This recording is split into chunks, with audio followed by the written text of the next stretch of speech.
Welcome to YouTube channel कानूनी चर्चा। तो लेकिन आज बात होगी चर्चाए आम बा खास किस टॉपिक पे, जो आज लेजिस्लेटिव असेंबली की जो इलेक्शन थी वो कंप्लीट हो चुकी है और जो हमारे जो भी कैंडिडेट्स थे लेजिस्लेटिव असेंबली के लिए उनका जो भी उनका फ्यूचर है, जो रिजल्ट्स हैं, जो उनका फेट है, वो सारा जो हमारी ये मशीन है इसमें आ चुका है और 8 ईवीएम मशीनें खुलेंगी और सभी का जो भी कैंडिडेट का है उनकी किस्मत का, उनकी परफॉर्मेंस का ये नतीजे आएंगे और उस दिन 8 अक्टूबर 2024 को पता चल जाएगा कि क्या क्या कितना कितना मैंडेट किस किस को मिला, चाहे वो एक पॉलिटिकल पार्टी है या इंडिविजुअल लेवल पे है या कोई ग्रुप की शेप में इलेक्शन लड़े। तो आज मेरे साथ इस चर्चा में जो इसका टॉपिक हेडिंग मैंने दिया formation of government in Jammu and Kashmir. तो मेरे साथ जुड़े हैं एडवोकेट मोहम्मद असलम साहब, जो एक प्रैक्टिसिंग एडवोकेट हैं और ये काफी नजर रखे हुए हैं political scenario Jammu and Kashmir का और खासकर कश्मीर का, और जो इन्होंने जो इलेक्टोरल प्रोसेस में भी काफी पार्टिसिपेशन की, डिफरेंट ये एरियाज में ये जो सेगमेंट है हमारे लेजिस्लेटिव असेंबली के उनमें गए और ये उड़ी से खुद बिलोंग करते हैं, लेकिन मुझे नहीं लगता ये साउथ में भी गए, कश्मीर में भी गए एक जायजा लेने के लिए। पार्लियामेंट इलेक्शन में भी काफी ये इन्होंने एक्टिव एक सर्वे किया था और इस असेंबली इलेक्शन में साउथ में भी गए, नॉर्थ कश्मीर और सेंट्रल कश्मीर में भी गए और काफी इन्होंने रिसर्च वर्क किया है। तो आज हम इनसे जुड़ते हैं और इनसे पूछते हैं कि क्या जो इलेक्टोरल प्रोसेस हुआ है जो जम्मू एंड कश्मीर में ये काफी मुद्दत के बाद हुआ है, इसका क्या रिजल्ट आने पड़े हैं, कैसी रहेगी जो हमारी यहाँ की गवर्नमेंट और कैसे बनेगी, तो कैसा इलेक्टोरल मैंडेट आप एक्सपेक्ट करेंगे। हम काफी छोटे छोटे टॉपिक आज टच करेंगे। तो मोहम्मद एडवोकेट मोहम्मद असलम साहब, आपको हम स्वागत करते हैं आपका अपने चैनल में। तो प्लीज थोड़ा अपने बारे में इंट्रोडक्शन मैंने तो करवा दी और सभी लोग आपको सोशल मीडिया पे देखते हैं, प्रिंट मीडिया में भी देखते हैं, तो प्लीज अगर कुछ बताना चाहते हैं तो अपने बारे में बताएं और थोड़ा सा फिर कश्मीर की इस इलेक्शन के जी, बारे में बहुत बहुत बताएं। शुक्रिया। आपने तो डिटेल में बता दिया कि मैं पॉलिटिकल एक्टिविज्म में पिछले कई सालों से हूँ और जम्मू कश्मीर की राजनीति में जो कश्मीर प्रोविंस की पॉलिटिक्स है इसका एक अहम रोल रहता है। अक्सर जम्मू के लोग ये सोचते हैं कि देखेंगे कश्मीर का रुख किस तरफ होगा, हम भी उसी तरीके से, चाहे ओपिनियन पोल हो या फिर उनका जो अपना एक ऑब्जर्वेशन हो या अपना एक जाती ओपिनियन हो या ग्रुप का कोई बयान हो, तो वो इसी दिशा में चलता रहता है जो कश्मीर में हालात बने रहते हैं। और एक अलग सी बात है, नई बात है जम्मू के लिए कि जो कॉन्फ्लिक्ट कश्मीर प्रोविंस तक महदूद हुआ करता था, वही जम्मू में भी इस इलेक्शन के दौरान या कुछ टाइम पहले देखने को मिला और उससे भी इलेक्शन की सिक्योरिटी सिचुएशन पे कुछ ना कुछ असर नजर आया। लेकिन एक बात तो खुशी की है कि ज्यादा से ज्यादा लोगों ने पोलिंग बूथ पर जाके अपना कीमती वोट कास्ट किया और अपने पसंदीदा उम्मीदवार को कामयाब करने की कोशिश की। अब देखना यह है कि क्या अलायंस कामयाब होगी या बीजेपी कुछ इंडिपेंडेंट कैंडिडेट के साथ या उनकी जो ए टीम, बी टीम, सी टीम है उनके साथ मिल करके सरकार बनाएगी। Who will form the government, ये एक बड़ा सवाल जम्मू कश्मीर के पॉलिटिकल एनालिस्ट के जहन में उठता हुआ नजर आ रहा है। तो जो देखिए, जैसे कहते हैं ना, एज यू सो जैसा आप बोओगे वैसा काटोगे। देखिए ठीक है, ये तो है, अगर हम गंदम बोएंगे तो वहां से तो कुछ और नहीं निकलेगा, गंदम ही निकलेगी। तो वो थोड़ा थोड़ा अंदाजा जो पॉलिटिकल ऑब्जर्वर्स होते हैं वो लगा लेते हैं, और जो इस पे एक और बड़ी सीधी सादी सियासत है मैं कहूंगा। देखिए, एक आपको जो सभी को जानकारी है, प्री अलायंस है। प्री अलायंस नेशनल कॉन्फ्रेंस और कांग्रेस का है, और नेशनल कॉन्फ्रेंस की और कांग्रेस की, नेशनल कॉन्फ्रेंस ज्यादा उसकी एक्सेप्टेबिलिटी है कश्मीर में, और कांग्रेस को भी अवॉइड नहीं करते वहां पे। मतलब कुछ लोग उसको भी मानते हैं पॉलिटिकल एक्टिविटी कांग्रेस की भी, यू विल फाइंड, और उनका मतलब उनको भी लोग पसंद करते हैं। आपको राहुल गांधी ने जो पद यात्रा की थी, काफी रिस्पांस मिला था। और ये अलायंस जो नेशनल कॉन्फ्रेंस ने किया, जो इसके साथ कांग्रेस के साथ, ये भी सोच के किया कि इससे हमें कोई पॉलिटिकल नुकसान होने वाला नहीं है। क्योंकि एक टाइम आया था नेशनल कॉन्फ्रेंस जहां भारतीय जनता पार्टी में भी पहले कांग्रेस से अलायंस करने से पहले भारतीय जनता पार्टी ने नेशनल कॉन्फ्रेंस को अप्रोच किया था, जहां आप इसके 22 वर्ष कह सकते हो।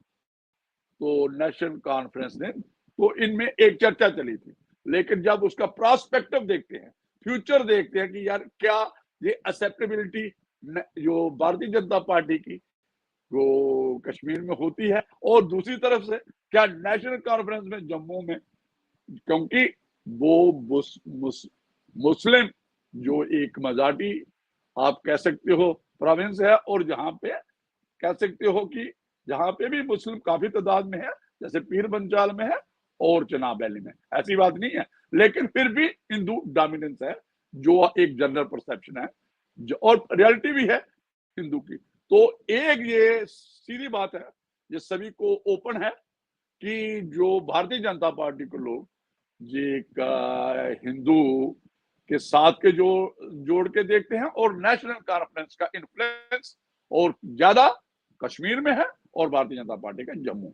और वैसा ही मुझे लगता है, असलम साहब आप मेरे से इत्तेफाक करेंगे कि जो लीड करेगा कश्मीर में, जो डाटा अगर आने वाला होगा सीट्स का, वो मुझे लगता है कि मेजॉरिटी ज्यादा सीटें नेशनल कॉन्फ्रेंस की होंगी, नो डाउट कांग्रेस की भी होंगी जो अलायंस में है। तो जम्मू से भारतीय जनता पार्टी की ज्यादा आने वाली है। तो जो आपने बात की कि क्या प्री अलायंस आसानी से मेजॉरिटी ले लेगा, जो भी हमारे जो कहते हैं ना, ये जो संख्या है, जो मैजिक जो डाटा चाहिए, नंबर चाहिए, वो 46 चाहिए। 90 है तो उसमें 45 है, तो 46 चाहिए। तो तो क्या वो दोनों अलायंस अपने तौर पे ले सकता है? तो अगर इनमें कम आया तो भारतीय जनता पार्टी ने जहां जम्मू में अच्छा किया, और जो आपने कहा कश्मीर से क्या कितना रिस्पांस मिल सकता है, तो थोड़ा सा आप बताओ। जो आपने कहा जो उनकी जो सामने, तो अलायंस किसी के साथ नहीं है भारतीय जनता पार्टी के कश्मीर में, और जो आप कह रहे हैं ABCD, लेकिन लोगों को पता है कि कौन कौन सी पार्टी, अगर इनका कांग्रेस का कश्मीर में मैंडेट आया, वोट आए, जो इनके लोग जीते, तो वो भारतीय जनता पार्टी को सपोर्ट कर सकते हैं। तो थोड़ा कश्मीर के बारे में बताइए, हम जो आप अगर कहते हो इंडियन मांगे रहा कॉन्स्टिट्यूशन तो। के प्रीएम्बल के फिलॉसफी को अंडरस्टैंड करें, तो वहां लिखा है कि we the people of India. तो इसका मतलब जो लॉ मेकिंग प्रोसेस में हमारे रिप्रेजेंटेटिव्स जाते हैं, उनको हमारे मुल्क का हर शहरी ही बनाता है, और इनडायरेक्टली ये कहना भी दुरुस्त होगा कि हमारे मुल्क का कानून हमारे मुल्क के जो शहरी हैं यही बनाते हैं अपने रिप्रेजेंटेटिव्स को चुनकर।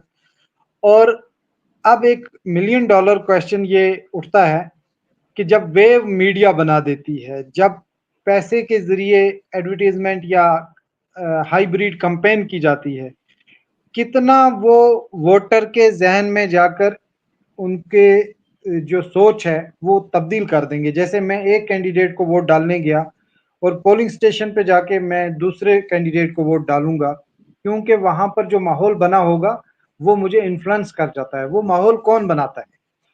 वो माहौल हुकूमत भी बना देती है, जो ब्यूरोक्रेट्स बैठे होते हैं, मीडिया बना देती है, ओपिनियन मेकर्स बनाते हैं, इन्वेस्टर्स बनाते हैं, और कभी कभार वो माहौल खुद ब खुद बन जाता है। जैसे इंजीनियर रशीद के टाइम जब उसने मेंबर ऑफ पार्लियामेंट का इलेक्शन लड़ा, तो खुद ही एक ऐसा माहौल बन गया कि वो जो चीफ मिनिस्टर थे उमर अब्दुल्ला साहब, उनको उन्होंने हरा दिया। उन्होंने प्राइम मिनिस्टर से ज्यादा वोट ले लिए। प्राइम मिनिस्टर ने भी जो अपनी कॉन्स्टिट्यूएंसी में उन्होंने जो वोटिंग, अगर उसको हम टोटल करेंगे तो इंजीनियर रशीद के वोट जो हैं वो ज्यादा थे। सजाद लोन साहब के साथ कहीं पार्टियों की अलायंस थी, उसके बावजूद भी सजाद लोन से ज्यादा वोट इंजीनियर रशीद को मिले। तो मुझे लगता है जो खुद ब खुद माहौल बनता है वो काफी पावरफुल होता है, और वो सच्चाई, अच्छाई या जज्बात की बुनियाद पे होता है। या तो लोग कहते हैं कि अच्छा लीडर है या सच्चा है, या तो लोग जज्बाती हो जाते हैं कि हमारे साथ गलत हो गया। जैसे इंजीनियर रशीद को बंद किया था तो जेल से छुड़वाने के लिए एक नैरेटिव बन गया। और इंडियन पॉलिटिक्स जो है ये मजहब और कास्ट के ऊपर भी मबनी रहती है। जैसा आपने जम्मू का जिक्र किया कि हिंदू वोट बैंक भी है और बीजेपी को ज्यादा से ज्यादा सीटें मिलने के इम्कानात हैं।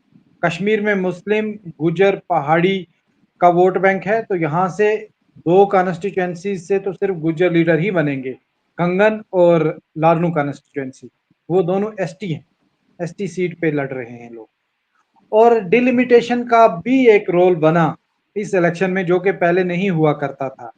ओपिनियन मेकर्स, पॉलिटिकल एनालिस्ट और ऑब्जर्वर्स को इस बात पर बहुत ज्यादा मुश्किल अंदाजा लगाने में मुश्किलात आ रही हैं कि who will form the government. क्योंकि डिलिमिटेशन जब हो गई उसके बाद एक ग्रोह ये भी कहता था कि शायद हुकूमत ने अपने फेवर में डिसीजंस ले लिए, खुद कमेटी बनाई, खुद वोट बैंक देख करके डिलिमिटेशन के प्रोसेस को कंप्लीट किया। ये भी एक ओपिनियन मीडिया में चला था। अब ये कितना इफेक्टिव है ये तो वक्त फैसला करेगा, लेकिन BJP will form the government, इस तरह का एक नैरेटिव अगर चलता है तो लोगों के जहन में सवालात उठने स्टार्ट हो जाते हैं। फिर एक डिबेट छिड़ जाती है और उसके बाद एक नैरेटिव सेट होता है और अकॉर्डिंगली फिर हुकूमत बनती है। तो जम्मू कश्मीर में मुझे लगता है कि नेशनल कॉन्फ्रेंस और एनसी की जो अलायंस है ये कामयाब होते हुए नजर आ रही है।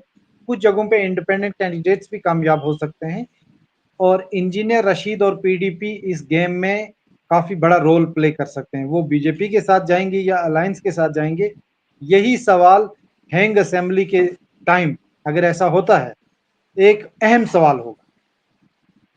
तो आपका कहना, मैंने आपकी जो बातों से दो तीन चीजें निकाली। एक, जो आपने कहा कि कोई माहौल बनता है, उससे जो एक तो पार्टी का अपना वोट बैंक है, हर एक पार्टी का होता है, वो बहुत कम तादाद में होता है। दूसरा, फ्लोटिंग वोट्स होता है। फ्लोटिंग जो जो जैसे आपने कहा, वो माहौल देख के कि कौन गवर्नमेंट बनाने जा रहा है, कौन स्टेबल गवर्नमेंट दे सकता है, और पॉलिटिकल सिनेरियो देखते हुए इलेक्टोरल प्रोसेस में कौन आगे जा रहा है, पीछे जा रहा है, फ्लोटिंग बोर्ड का रोल रहता है बिल्कुल जो है। तो ये एक मैं बता दूं, हर वोटर जम्मू कश्मीर का, मैं पूरे का कहा, लेकिन कश्मीर के वोटर को ज्यादा इंफॉर्मेशन रहती है, ज्यादा एडवांस है, ज्यादा सोच है, क्योंकि उसने काफी टाइम से ये सारे एक्सपेरिमेंट, ये सारी बातें देख रहा है। तो फिर दूसरी बात आपने कही कि भाई ये जो रीएलोकेशन की जो एरियाज, किसी से काटा किसी को जोड़ा, दो डिलिमिटेशन प्रोसेस में था। जैसे आप एग्जांपल सीधी देगा, छोटा नहीं आएंगे, जैसे एक ट्राई किया था किसका, जो पुंछ का इलाका, रजौरी पुंछ का, जो साउथ कश्मीर से जोड़ा था, जिसमें मेंबर पार्लियामेंट दोनों प्रोविंस से जुड़ा था, जो एक कार्य की थी नई पार्लियामेंट्री सीट। तो असलम साहब, मैं ये बता दूं, चाहे दोनों में जोड़ा, कुछ डाइल्यूट करने की जो कोशिश की कि भाई इधर का मैंडेट उधर का, दो, मैं हम ज्यादा इसमें डिटेल नहीं जाएंगे, लेकिन फिर भी लोग समझदार हैं। तो मैंडेट किसको गया, कौन जीता, कौन हारा, ये आपके सामने है। तो वो मियां अल्ताफ साहब थे। नेशनल कॉन्फ्रेंस को ये उन जो पीर पंचाल के एरिया से भी मैंडेट बनाओ, साउथ कश्मीर से।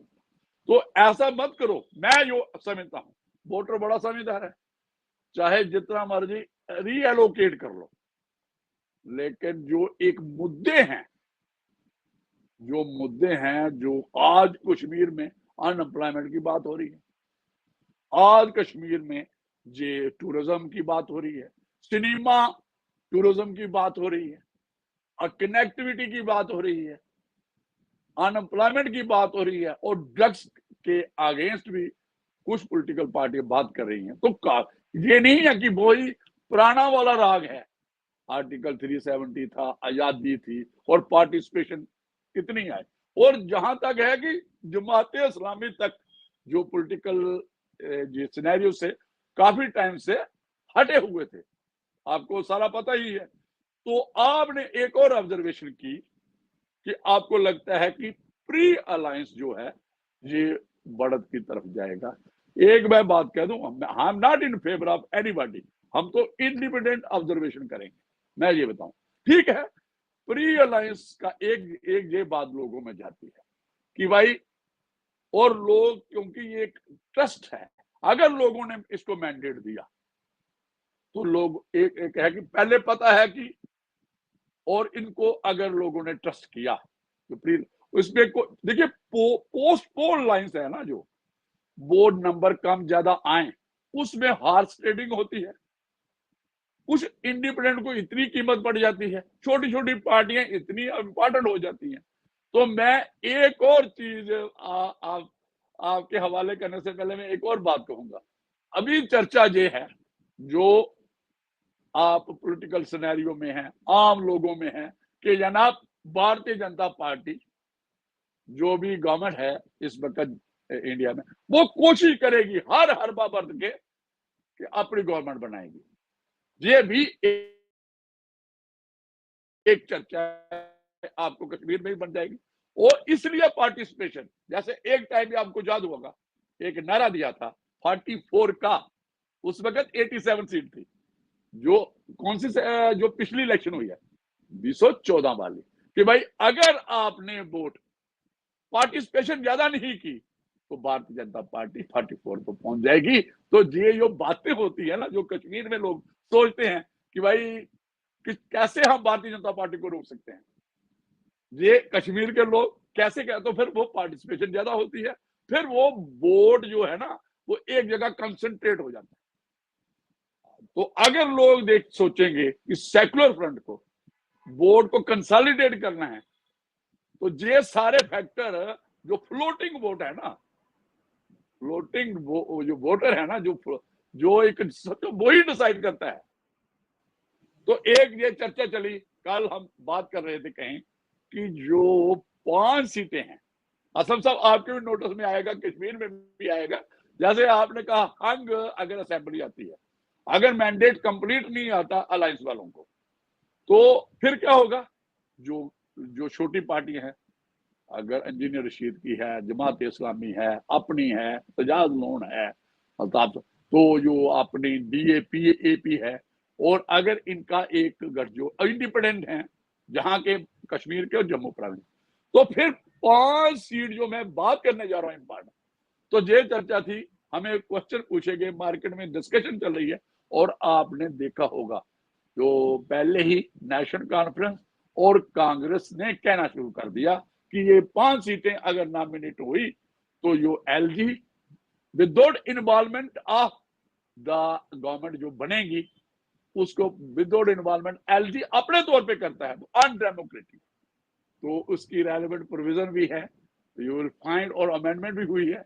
जो आपको पता है 2 सीटें जो पहले भी थी, जो वीमेन के अगर प्रॉपर रिप्रेजेंटेशन नहीं है वुमेन की, एक आपको जो 2 सीटें जो माइग्रेंट की हैं, माइग्रेंट जो कश्मीरी माइग्रेंट हैं, एक वीमेन एक मैन, उसमें भी है, और एक POK के तो उसकी डेफिनेशन मैं थोड़ी सी क्लियर कर दूंगा, क्योंकि एक इंफॉर्मेशन रहेगी लोगों को। तो उसमें जो कश्मीरी माइग्रेंट है उसकी डेफिनेशन वही है जो पहले 1997 में कि कोई कश्मीरी हो सकता है माइग्रेंट, तो उसमें वो है Kashmiri migrant can be A Kashmiri Hindu, Pandit, A Kashmiri Muslim, whosoever has been migrated, जो 1989 और 90 की सिचुएशन से हो। तो दूसरी तरफ पीओके वाला कौन है, जो कहते हैं ना दूसरी जो 15B में जो अमेंडमेंट की, उसमें है जो डिस्प्लेस पर्सन है, it is not confined to 1947 वाला, 65 भी है, 71 का जो माइग्रेंट है, अभी का हम माइग्रेंट ही पर इसको भी यूज कर रहे हैं, डिस्प्लेस पर्सन कर रहे हैं, डिस्प्लेस्ड पर्सन कहते हैं उसको, इधर माइग्रेंट कहते हैं, क्योंकि ये एरिया हमारे पास है। वो जो पीओके है जो इस वक्त इलीगल ऑक्यूपेशन ऑफ पाकिस्तान के पास है, उसको हम डिस्प्लेस कहते हैं, क्योंकि वो एरिया हमने दोबारा लेना है और हम पार्लियामेंट का रेजोल्यूशन है कि वो part and parcel of Jammu and Kashmir arrested state है। तो ये बातें मैंने की, तो आप थोड़ा सा ऐड करें, देखो क्या कहते हैं आप इस, और थोड़ा ऐड करिए। जी हाँ, इसमें एक लोगों का इल्ज़ाम इस तरह से भी है कि अगर पीओके अलग नहीं होता तो जम्मू कश्मीर में पहाड़ी या गुज्जर चीफ मिनिस्टर होता, और कुछ गुजरों के लीडर ये भी इल्ज़ाम लगाते हैं कि शेख साहब ने ऐसा क्यों किया, या वक़्त के जो लीडर्स थे या महाराजा थे, उन्होंने हमें दबाने के लिए शायद ये साज़िश रखी कि मसला कश्मीर को हल नहीं होने दिया। लेकिन प्रैक्टिकल बात यह है कि जम्मू कश्मीर में इंटरनेशनल ट्रेड अगर खुलेगा, फॉरेन पॉलिसीज़ के ऊपर अगर तबादला ख़याल किया जाएगा, बायलैटरल रिलेशंस अगर हमारे हमसाया ममालिक के साथ बेहतर होंगे, तो इकॉनमी कंट्री की बहुत बेहतर होगी। वो जम्मू कश्मीर की इकॉनमी नहीं होगी, वी आर इंटीग्रेटेड पार्ट, तो वो हमारे मुल्क की फलाह व बहबूदी होगी।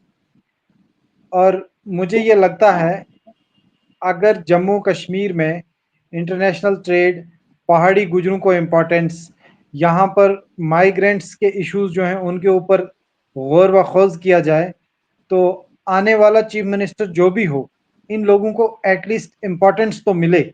जो शिया वोट बैंक है, यहाँ पे गुजर वोट बैंक है, वुमेन है, आप जम्मू कश्मीर में किसी जगह पे आइडेंटिफाई नहीं करोगे कि कोई वुमेन लीडर है। किसी मिनिस्टर की बेटी हो सकती है, उसको खानदान ने चेयर दे दी हो, तो जो ऑर्गेनिक फॉलोअर्स, ऑर्गेनिक वोटर्स अगर एक वुमेन लीडरशिप को पैदा कर सकें, तो मुझे लगता है कि वो सोने पे सुहागा होगा। और हम उम्मीद करते हैं कि एलजी साहब की जो नॉमिनेशन का चैप्टर है, उसमें ये चीज़ कवर हो जाए, या लोगों ने भी इस चीज़ को ऑब्जर्व किया होगा, क्योंकि आपने कहा कि आजकल के वोटर्स बिल्कुल होशियार और अक्लमंद वोटर्स हैं, एजुकेटेड लोगों ने वोट डाला है, बाइकआउट कल्चर खत्म हो चुका है। अब इम्कान है कि सही लीडरशिप और कॉम्पिटेंट लीडरशिप और सारे मामलात को मद्देनजर रख के आगे जो स्टेप्स उठाए जाएंगे वो उठेंगे। हम रायशुमारी तक ही महदूद नहीं रहेंगे। हम कश्मीर इशू को मुद्दा बना के डेवलपमेंट के प्रोसेस को ख़त्म नहीं कर सकते, क्योंकि सबसे बड़ी प्रॉब्लम जम्मू कश्मीर में अनएम्प्लॉयमेंट की है। यहाँ पर अगर सिक्योरिटी सिचुएशन बेहतर हो तो कितनी इंडस्ट्रीज आएंगी और कितनी एम्प्लॉयमेंट जनरेट होगी। हाइड्रो इलेक्ट्रिक प्रोजेक्ट्स को अगर हम थोड़ा बेहतर बनाएं, एनजीओ और एनजीटी के जो नॉर्म्स हैं उनके साथ कोलैबोरेशन करके उसको अच्छे तरीके से एफिशिएंसी से सस्टेनेबल डेवलपमेंट के रूल के तहत चलाएं, तो मुझे लगता है कि जम्मू कश्मीर भारत के उन यूटीज में होगा या उन स्टेट्स में होगा जो कि स्टेटहुड का प्रॉमिस भी अभी पाइपलाइन में है। तो मुझे लगता है कि जो डेवलप्ड हैं और जिनमें लिटरेसी रेट 100% है, जैसे केरला जैसे स्टेट्स, तो ये सारे जो इश्यूज जो आपकी हैं ये फिर से वहीं जाके रुकते हैं कि who will form the government. और अगर opinion makers, media, political analyst अपने ओपिनियन को इस तरीके से जनरेट करें ताकि सिचुएशन को कंट्रोल किया जाए। ये कोई आसान और कोई छोटा मामला नहीं है, ये एक मुल्क और सबसे उस मुल्क की इम्पोर्टेंट रियासत या यूटी का मामला है। और इस यूटी में जो हुकूमत बनेगी उसका ठीक ठाक इम्पैक्ट फॉरेन पॉलिसीज पे भी पड़ेगा, उसका ठीक ठाक एक नैरेटिव यूनाइटेड नेशन तक भी जाएगा। आपने सुना होगा हमारे जावेद बेग साहब और तस्लीमा अख्तर कश्मीर के 2 मुसलमान यूनाइटेड नेशन में जाके बयान दे करके आए और उस बयान को इंटरनेशनली इम्पोर्टेंस भी मिली और उस बयान को काफ़ी वेटेज भी मिला। तो ये इसीलिए इम्पोर्टेंट है यहाँ का इलेक्शन, क्योंकि इसको ग्लोबल लेवल पर भी इम्पोर्टेंस हासिल है। और इस मामले में मैं उम्मीद रखता हूँ ओपिनियन मेकर से, एडमिनिस्ट्रेशन से या उन ऑब्जर्वर्स से जिनका रोल बनता है हुकूमत बनाने में, इंक्लूडिंग दोज इलेक्टेड रिप्रेजेंटेटिव्स जो पार्टियों से जीत करके आएंगे। उनको भी कभी खरीद व फरोख्त के जरिए हुकूमत नहीं बनानी चाहिए, बल्कि जो कौमी मफाद है उसको असलम मद्देनजर साहब, रखना चाहिए। टाइम की कमी है थोड़ा सा, क्योंकि लंबा हो जाएगा। ठीक है, आपका मैंने लगा लिया कि देखिए अभी जो भी मैंडेट है वो ईवीएम में है और जो भी होना था वो हो चुका है। और सिर्फ हाँ, आपकी एक ही बात है जो हम जनरल रिपीट कर रहे हैं अगेन, कि एक स्टेबल गवर्नमेंट होनी चाहिए और एक पॉपुलर गवर्नमेंट होनी चाहिए जो अंदर के जो इतनी उसकी कैपेबिलिटी हो उस हुकूमत की कि वो हमारे जो लोकल इश्यूज हैं नेशनल लेवल पे, जो हम कैसी गवर्नमेंट बनाते हैं उसका कैसा उसकी सेंट्रल गवर्नमेंट के साथ, गवर्नमेंट ऑफ इंडिया के साथ कैसा उसका रवैया रहता है, कैसा उनके तालमेल रहता है, ये भी एक बड़ी बात होगी देखने वाली। और मैं एक बात मैंने पहले भी कही है, असलम साहब सुनिए, मैंने कहा ऐसा होना चाहिए और कश्मीर की जो भी गवर्नमेंट बना जम्मू कश्मीर में वो भी अफोर्ड नहीं कर सकती कोई टकराव किसके साथ, गवर्नमेंट ऑफ इंडिया के साथ, क्योंकि एक तो ड्यूटी है और एक बड़ी सेंसिटिव स्टेट है। इसके जो रिपरकशंस होते हैं कॉन्फ्लिक्ट्स के, वो आपने जैसे कहा ग्लोबल लेवल पे उसकी बात होती है। अभी देखिए ग्लोबल ऑब्जर्वर आए थे और खुद बुलाए थे गवर्नमेंट ऑफ इंडिया। जस्ट जो नरेटिव जाता था कि ये इलेक्टोरल प्रोसेस जहां पे होता है उसमें लोग पार्टिसिपेट नहीं करते, जहां जबरदस्ती वोट जो लोग डालते हैं कम, तो वो वाली भी खत्म हो चुकी है बात। तो हम यही एक्सपेक्ट करेंगे कि गवर्नमेंट जो है एक स्टेबल गवर्नमेंट फॉर्म में हो। और जो आपने बात की कि ये जो पीओके के लोग हैं, गोजर हैं, जो एक किस्म के हम कह सकते हैं गोजर जो है उनको एसटी स्टेटस दे चुका है। ठीक है, पहाड़ी भी ऐड हुए हैं, वो भी एक इशू है, वो हम लोगों पे छोड़ते हैं क्या है क्या नहीं। शिया कम्युनिटी को काफी रिप्रेजेंटेशन देते हैं, वीमेन फोक को भी, जैसे आपने खुद कहा कि 2 वुमेन आज हमारी कहाँ रिप्रेजेंट कर रही है, जो यूनाइटेड नेशन में कर रही है। तो ऐसी बात नहीं है। और इसीलिए कि ये जो पहले भी था, दो वीमेन नॉमिनेशन जो करनी है, जो आपने बात की है, जो लेफ्टिनेंट गवर्नर ने कहनी है, कैसे हुआ हम इस कंट्रोवर्सी में नहीं कहे जाएंगे कि क्या क्या प्रक्रिया है इसकी। तो आपकी ठीक बात है कि ये वो लोग होने चाहिए जो पॉलिटिकली मैच्योर हो, जो भी, चाहे वो जो पीओके से आते हैं, बीमन फोक है जहां वहां से, और कश्मीरी माइग्रेंट जो भी आते हैं, ये लोग वो हों जो जिनकी ये क्यों रखे गए हैं कि इनकी रिप्रेजेंटेशन नहीं है।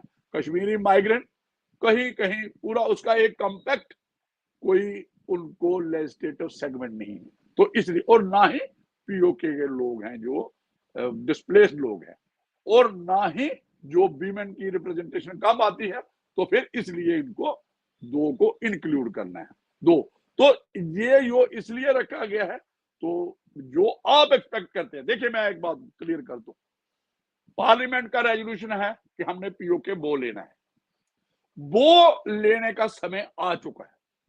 जो पार्टिसिपेशन कश्मीर में हुई, जो आम वोटर निकला है, मैं चाहता हूं, या मैं नहीं चाहता हूं, आप भी चाहते होंगे, पूरा जम्मू कश्मीर का हर नागरिक चाहता होगा कि पीस हो, स्टेबिलिटी हो, और जो लोग एक टाइम पे जहां पे जो टेररिज्म का था, जो मिलिटेंट एक्टिविटी थी, ये खत्म हो, और बेटर सेंस मैं कहता हूं दोनों को प्रवेल हो, किसको, आम शहरी को भी और पॉलिटिकल लोगों को भी, और एक ही बात करें, भूल जाएं पुराना। हाँ, स्टेटहुड की बात है, स्टेटहुड मैंने देखा है, जो जजमेंट पड़ी है सुप्रीम कोर्ट की, वो गवर्नमेंट ऑफ इंडिया को देने ही पड़ेगी, कभी भी देने पड़ेगी, और नहीं देगी तो supreme court of India would intervene, क्योंकि वो article 3 of constitution of India की बात है, उसकी इंटरप्रिटेशन की गई है, हमने उसका फैसला पढ़ा है, तो वो मुझे नहीं लगता कि इससे कोई खलवाड़ हो सकती है।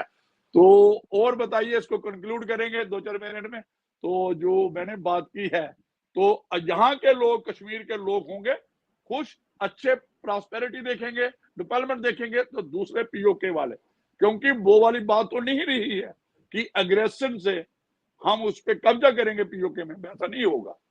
वो लोग खुद ब खुद जो बीच वाला जो है, जो आपने जो बाढ़ लगाई है दूसरी, खुद आएंगे वॉलंटियर कि हम हिंदुस्तान को ज्वाइन करना चाहते हैं। जो आपका शिकवा रहा कि भाई ये हम बढ़ चुके हैं, जो क्या लोग बटे कहां से हैं, यू विल फाइंड जो उड़ी के लोग उस साइड पे हैं, कुपवाड़ा के उस साइड पे हैं, और जो रजौरी और पुंछ के उस साइड पे हैं। ये लोग मिलेंगे। जैसे आपने जो कार्रवाई जो पहले चलाया था, व्यापार होता था, तो ये कुछ हालात है, चलो हम इस लंबा नहीं जाएंगे, हम यही एक्सपेक्ट करेंगे, पीस, प्रॉस्पेरिटी, स्टेबिलिटी, पॉलिटिकल, हर किस्म की जहां तक की। मैं रिसेंटली कमान पोस्ट गया था, क्योंकि बॉर्डर टूरिज्म के ऊपर भी ये सरकार काफ़ी कदम उठा रही है, और ये सारे इकदामात हमारे कल्चरल एक्सचेंज प्रोग्राम तक भी पहुंच जाते हैं। और जब हम कमान पोस्ट गए तो मुझे ये फ़र्क नहीं लगा कि पुल के उस पार की दुनिया अलग है या इस पार की, बिल्कुल यकसां है। और बिल्कुल एक जैसा। अगर हम एजुकेशन के ऊपर बात करेंगे, अगर हम डेवलपमेंटल प्रॉस्पेरिटी या पीस प्रॉस्पेरिटी की बात करें, मुझे पर्सनली ये लगता है कि पीओके से हमारा जो जम्मू कश्मीर है, ये कहीं हद तक बेहतर है।